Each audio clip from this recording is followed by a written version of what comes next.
इन points को अगर आप फॉलो करते हैं, आपके फेल होने की वो प्रोबेबिलिटी कई गुना ज़्यादा कम हो जाती है।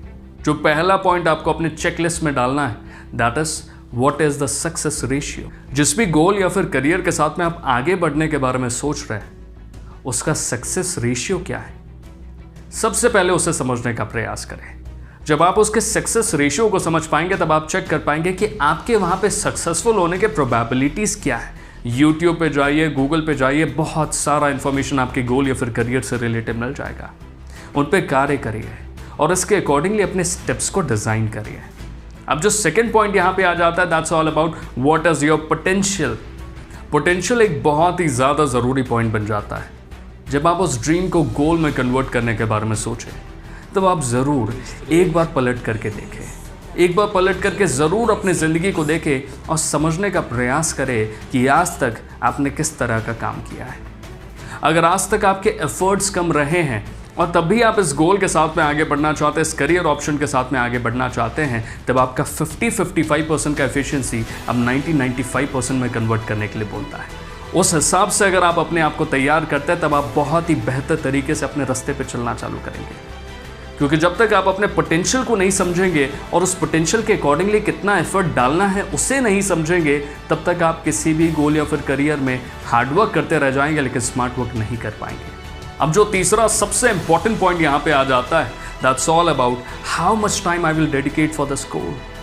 इस गोल, इस करियर, इस प्लानिंग के लिए मैं अपनी तरफ से कितना समय डेडिकेट करूँगा। समय के बारे में ज़रूर सोचें। अगर आप अपनी तरफ से कम समय निकाल सकते हैं, तो उसके अकॉर्डिंगली कितने साल का प्लानिंग होना चाहिए। 5 साल का, 10 साल का, 15 साल का। आप एक IAS ऑफिसर बनना चाहते हैं और आप अपनी तरफ से सिर्फ 3 घंटे का समय डेडिकेट कर सकते हैं। तो अगर आप 3 घंटे का समय डेडिकेट कर सकते हैं और आपकी एज 20 ईयर्स है, तो उसके अकॉर्डिंगली आपको अपने आप को देखना पड़ेगा कि आने वाले 7, 10, 15 साल कितना समय लगेगा उस एग्ज़ाम को निकालने के लिए। उसके अकॉर्डिंगली अगर आप एक बिजनेस करना चाहते हैं और आप अपनी तरफ से 5 घंटे का समय निकाल सकते हैं, तो 5 घंटे के अकॉर्डिंगली आपको 5 साल देना पड़ेगा, 6 साल देना पड़ेगा, 7 साल देना पड़ेगा। इस डेडिकेशन टाइम पीरियड को ज़रूर निकालें, बिकॉज ये आपका एक्चुअली में बहुत ही ज़्यादा मदद करेगा जब आप उस रास्ते पर चलना चालू करेंगे। Because dedication is all about कि हाँ, मैं इतने घंटे डिवोट कर सकता हूँ। That's always going to be minimum, maximum मत लीजिए। मैक्सिमम आपको नहीं मालूम है कि आप कितना घंटे ले सकते हैं, लेकिन मिनिमम आपके पोटेंशियल के अकॉर्डिंगली ही रिजल्ट आता है। तो उसके अकॉर्डिंगली काम करना चालू करें और बहुत ही ज़्यादा बेहतर रिजल्ट यहाँ पे देख पाएंगे। अब जो चौथा पॉइंट यहाँ पे हो जाता है, that is all about what will be your steps. क्या स्टेप्स आप लेंगे ताकि उस गोल को ज़्यादा से ज़्यादा अचीवेबल बना पाए। एनालिसिस करिए, समझने का प्रयास करें। अगर आप 3 घंटे IAS की स्टडी में दे पा रहे हैं, तो शायद आपको 7 से 10 साल लग जाएंगे। और उस 7 से 10 साल के दौरान में पहले साल आप एक सब्जेक्ट को कंप्लीट करेंगे, दूसरे को दूसरा कंप्लीट करेंगे, तीसरे को तीसरा करेंगे।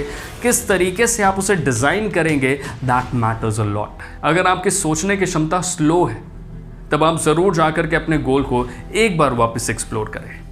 समझने का प्रयास करें कि अगर 7 साल में किसी भी चीज़ को मैं अपनी ज़िंदगी में जोड़ना चाहता हूँ या फिर बेहतर करना चाहता हूँ, तो 7 साल के दौरान में पहला साल मेरे स्लो स्पीड के कारण मैं कितना कार्य कर पाऊँगा। अगर मेरी स्पीड बहुत ही ज़्यादा फास्ट है, तो कहीं ना कहीं मेरा गोल का जो टाइम पीरियड है वो भी कम हो जाएगा। और उसी के साथ में हर साल, हर महीने, हर दिन, हर वीक जो मेरे को कार्य करने पड़ेंगे वो भी डिफरेंट हो जाता है। तो आपको आपके माइंड ग्रास्पिंग को बहुत ही गौर से समझना पड़ेगा।